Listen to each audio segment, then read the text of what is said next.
Salut tout le monde, bienvenue à Table Podcast Ludique pour une autre vidéo de déballage. Vous êtes avec Eric, j'espère que vous allez bien. J'aimerais ça te dire, alright, je suis super excité, mais tu le sais que j'avais le goût de l'essayer, c'est de regarder le show 9 où je te parlais des jeux en T, la fameuse série en T de Boards and Dice. Boards and Dice et des T-games adjacents. Il y avait deux titres là-dedans. Il y avait Terracotta Army et il y avait Origins First Builder, designé par Adam Kwapinski. Adam Kwapinski, qui est surtout connu pour Nemesis et aussi pour Frostpunk. Il a fait d'autres choses, mais c'est les deux titres, je crois, pour lesquels il est le plus connu. Et ici, c'est, à mon sens, son essai dans les euros plutôt lourds. C'est pas tout à fait un T-game, mais pourquoi qu'on le met dans la même famille? Parce que la compagnie est la même, parce que David Turczi a attaché son nom pour le mode solo, parce que même si c'est pas un jeu en T, donc Trismegistus, Teotihuacan, ça se veut quand même un jeu de manipulation de dés. Donc, pas juste on lance les dés, mais les dés, soit qu'il va y avoir une mécanique particulière, soit ça va être un placement d'ouvriers, soit on va les tourner. Et c'est très réminiscent de plusieurs des jeux hantés, comme Tiletum, comme Trismegistus, comme Tekhenu, etc. Donc, je pense que là, sans plus tarder, on va tout de suite commencer l'unboxing de cette bête-là. Tu l'as vu dans le titre, c'est un unboxing usagé que j'ai eu à un excellent prix. Puis, on espère qu'il ne sera pas tout, tout déboîté à l'intérieur, là, puis que les choses vont être en bon état. Let's go, on commence ça. Donc, pour ce qui est de la boîte, j'aime beaucoup l'approche artistique. Toute la série en T, là, à mon sens, là, est superbement bien illustrée, mais l'espèce là, de... ici, là, on a des civilisations coupées avec les aliens, les extraterrestres. C'est les extraterrestres qui ont fait les pyramides. Ça ici, c'est peut-être le colosse de Rhodes, je crois. Donc, j'aime beaucoup là, tout l'aspect graphique. Un 4 joueurs, 1 à 2 heures, 14 ans et plus, qui est pas mal là, le classique pour les jeux de cette série-là. Il va y avoir pas mal de stock. Ah, peut-être pas tant finalement. C'est bon. Livret de règles. Ouais, j'ai eu la chance de le trouver en français. Là, généralement, j'achète mes jeux en anglais juste pour pas payer le premium de la traduction. Mais là, en plus de l'avoir eu à super bon prix, je l'ai eu en français. Souvent, le livre d'instruction va donner une bonne idée si le jeu a été battu ou pas. Puis, il n'a même pas l'air d'avoir été plié. Ou c'est-tu un autre cas d'une personne qui l'a ouvert, qui l'a checké, puis qui a fait « C'est pas pour moi qu'il l'a remis dans la boîte, puis il l'a même pas joué. Who knows? » Matériel qui est, je pense que, attends un peu, je vais essayer de te cadrer ça un petit peu mieux ici. Peut-être de t'amener un petit peu de lumière, comme ça. Donc, ouais. Matériel qui est bien présenté. Souvent, les livres de Boards and Dice sont lourds et arides à lire. Celui-là semble quand même bien disposé, bien numéroté, avec plusieurs exemples visuels. On espère que ça va tenir la route à l'apprentissage, puis que la traduction aussi va être fidèle à l'intention initiale. Décompte final, on se trouve ici à 22 pages, puis après ça, on tombe au mode d'entraînement solo. Si je me trompe pas, le mode d'entraînement, c'est un peu un beat your own score. Il n'y a pas d'automat, puis il faut que tu ailles sur le site de Boards and Dice ou sur BGG pour aller chercher le réel mode solo avec un automat, ce qui est un peu décevant, on va se le dire. Ça veut dire que dans le jeu, j'ai pas tout ce qui vient après. Bon, est-ce qu'ils ont sorti le jeu avant qu'il ait fini d'être avant que le mode solo ait fini là, d'être créé, puis il ne voulait pas retarder là, la mise en vente. Who knows? Peut-être que quelqu'un qui est plus proche ou qui connaît un peu plus la logistique de création des jeux pourrait répondre à cette question-là en commentaire. J'aime beaucoup quand il y a les annexes des différents trucs, parce que des fois, on n'est pas trop sûr là, sur la tuile ou sur la carte. C'est écrit petit, c'est des logos, fait que c'est de l'avoir mis en mode annexe. C'est toujours bien apprécié. Donc, au total, avec le mode solo, 26 pages, c'est dans la norme.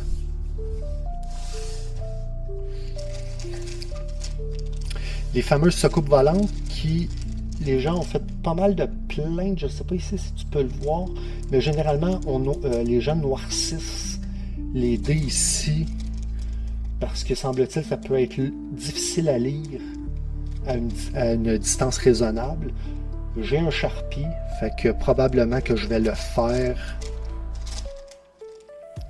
Puis ça va être un genre de bling plutôt simple de mon jeu, de ma copie.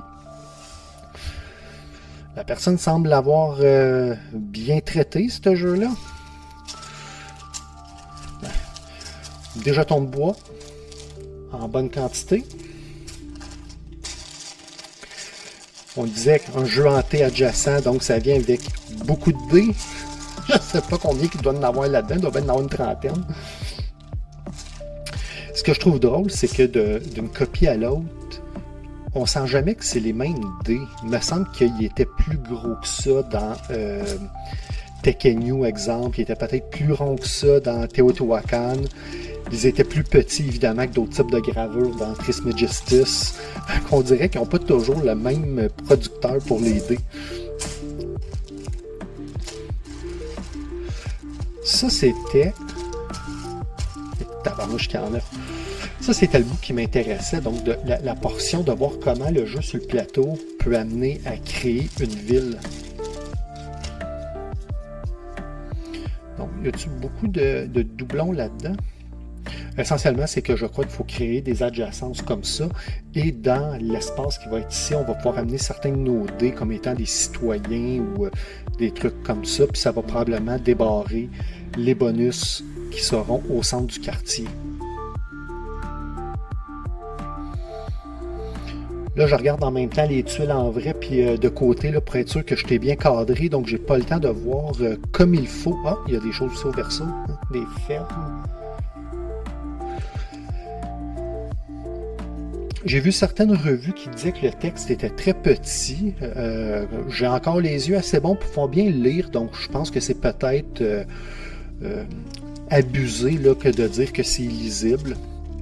Oui, c'est vrai que c'est petit, mais je vois pas de grands écarts avec d'autres jeux de cartes ou de tuiles que tu aurais pu essayer. Je pense pas que je vais toutes les ouvrir. Je vais sûrement te faire un moment donné une critique, là où c'est qu'on fera l'analyse pièce par pièce, mais je voulais peut-être au moins te faire apprécier un petit peu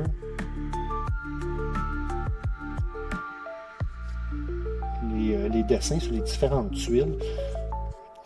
Encore là, on voit que ça ici, là, c'est plus antique, puis ici, on tombe, là, ça a l'air d'être plus alien, spatial et compagnie, donc j'aime évidemment cette dualité-là en termes d'orientation artistique. Donc, on va chantier de construction, donc il y a des doublons dans les tuiles. Est-ce qu'il veut, et voilà. Puis peut-être une dernière ici. Donc on en a dans les 5 couleurs. Je crois qu'évidemment le thème des 5 couleurs va revenir. Donc on a 5 couleurs de dés, 5 couleurs de jetons, 5 couleurs de soucoupes.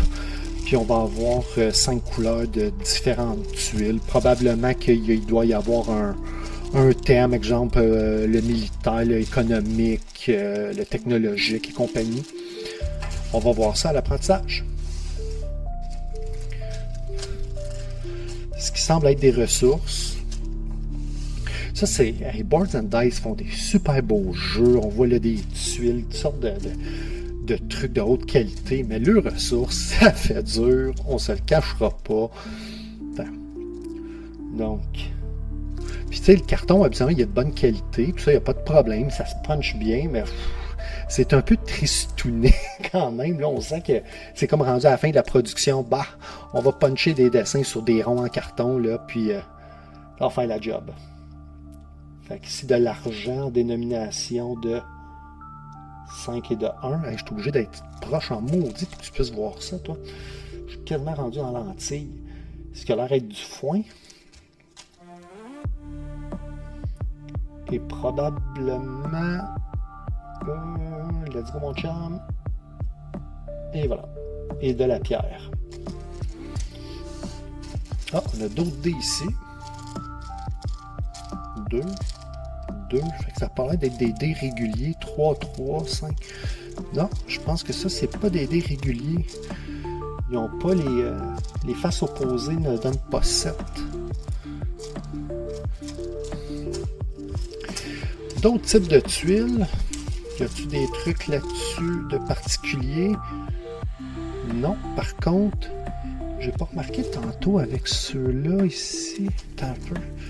Ça, en tout cas, ça paraît avec les petites tuiles carrées que j'ai dans les mains. Ouais, ils sont en... Je sais pas si tu vas le voir. Mais c'est fini tressé. Sur celle-là, en tout cas, ça paraît beaucoup plus. Je sais pas si je vais pouvoir te le montrer. Regarde ça. Mais il y a rien, ça a l'air d'être la même chose recto verso. Probablement les trucs joueurs. Ça, je m'attends à ce que ce soit des tuiles pour rendre certaines pistes aléatoires. C'est l'habitude de Boards and Dice. Tu as les pistes qui sont pré-imprimées, puis après ça, tu peux aisément changer là, un peu, puis créer un peu de plus les pistes, les rendre un peu plus aléatoires là, en couvrant ce qu'elles sont naturellement. Les trucs joueurs, fait que on va ouvrir le verre pour voir ce qu'il y a là-dedans. Petite figurine.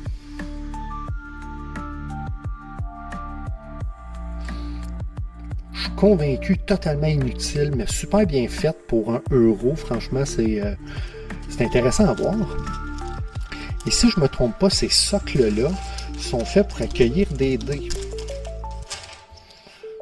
Donc, aucune idée ça va être quoi la mécanique, mais punk, on va pouvoir mettre un dé dedans, puis après ça, je crois que ça va devenir un jeton à jouer, quelque chose qu'on ne pourra plus séparer, je crois.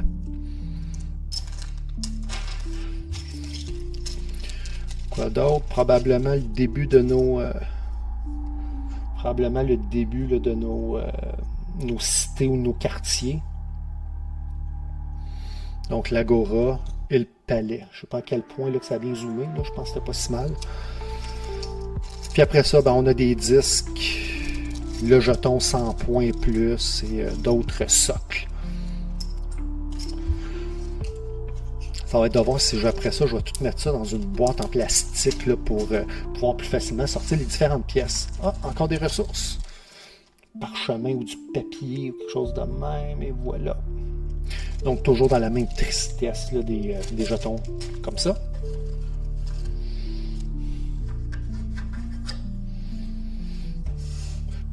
Soit quelque chose pour couvrir ou un jeton premier joueur. Ils sont pareils, ils ont l'air pareils. Je crois que ça, c'est les plateaux joueurs. Ah, ben ils sont pareils. Oui, ils ont les mêmes chiffres, mais pas le même dessin ici.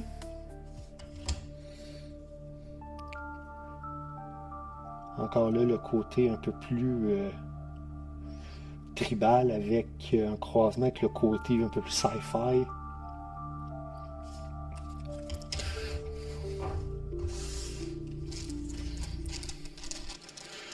Je crois qu'il y a le concept des pistes du zodiaque là-dedans, donc ça a l'air d'être les signes du zodiaque, Balance, Verseau, Cancer.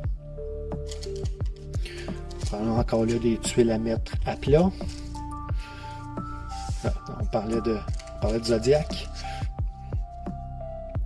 Carte slivée. De bonne qualité. La seule affaire, c'est que tu vois que la tranche, là, ici, là, a comme été recourbée un petit peu là, quand la lame est tombée. Là, c'est la seule affaire que je trouve là-dessus. Évidemment, là, encore là, l'orientation graphique, c'est propre à chaque. J'aime bien le fait qu'il ait créé là, la constellation. Mais j'ai aucune idée si c'est les réelles constellations. Je pourrais imaginer que oui. Mais corrige-moi si je me trompe. Et probablement que chacun vient avec un pouvoir là, quand on va monter la track qui va s'activer pour nous permettre de faire des combos. On a presque fini. Hey, c'est pas vrai, on va faire un gros déballage de même en moins d'une demi-heure. Bon, les cartes d'aide. Généralement, les player aids, je les trouve très ordinaires chez Boards and Dice. Puis j'ai... À part le board, là, j'ai pas rien vu là, qui aurait l'air d'une feuille pour m'aider à me rappeler c'est quoi mes actions puis qu'est-ce que je peux faire. Donc, à votre retour, réalisez, bon, une des actions suivantes. Mais on nous a donné les actions, mais pas le comment le faire.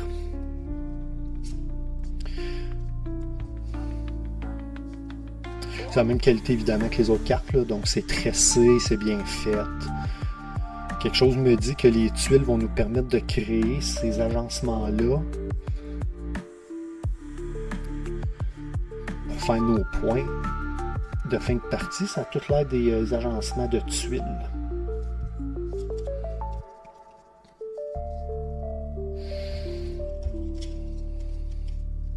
Comme ça. Je vais remettre ça dans le petit sac.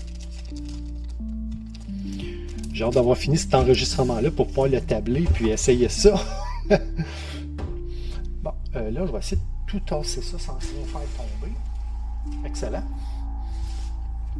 Oh! Un 4-fold.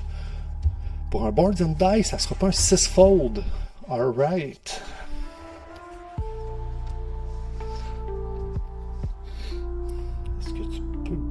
Voir tout ce qu'il y a ici, donc tu regardes comme ça. Tu sais, tantôt on avait là, les petites tuiles, là, je te disais pour recouvrir, selon moi ça va être pour mettre ces places là ici, puis probablement dans ce coin là ici aussi. Donc ça, la traque autour, ici on va mettre nos tuiles, là, aucune idée. Puis évidemment, c'est un euro. Fait qu'on a des pistes là, puis on va avoir des pistes ici. Puis on peut peut-être déjà voir, c'est-tu facile à lire ou pas? Et pas tant. Je vais faire un test, m'enlever là, évidemment, moi je suis suréclairé ici là, pour faire la présentation. Je vais fermer ça. C'est lisible, mais c'est vrai que c'est pas vargeux. Je vais sûrement, du moins c'est jaune, là, j'ai peut-être pris le pire de la gang.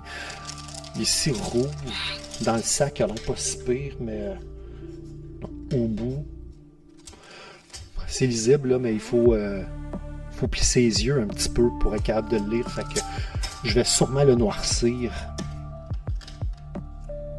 ce soir pour pouvoir pour qu'il puisse sécher cette nuit. Puis écoute, c'était ça pour le déballage usagé de Origin First Builder d'Adam Kwapinski. J'ai hâte d'essayer ça. J'ai hâte d'en faire une coupe de game pour pouvoir te faire ma critique là-dessus. Merci de t'être joint à moi. Puis on se revoit très bientôt à table. Salut là!